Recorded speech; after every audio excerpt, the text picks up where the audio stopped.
A government made up of two left-wing parties, the SPD and the Greens, and the centre-right FDP, was always going to be fragile. A partnership that many in Germany felt was going nowhere.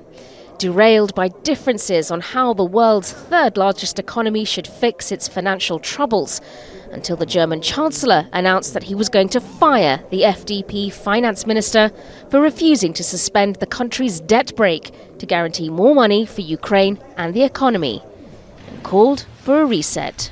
I feel forced to take this step in order to avert damage.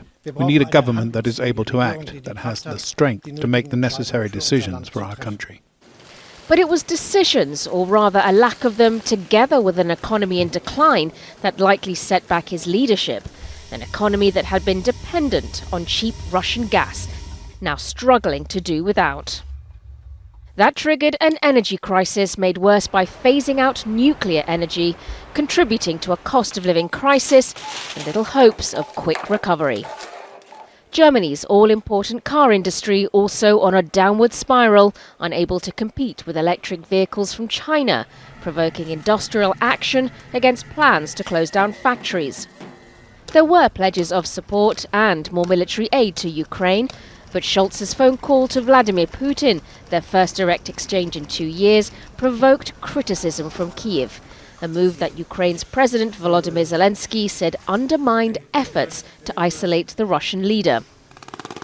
Yet the war in Ukraine remains a dominant issue here, with many fearing the impact on Germany's security, a factor that played into this year's state elections, and the rising discontent with Scholz's coalition, as well as growing support for the far right. This has been a government riddled with challenges and an inability to fix them.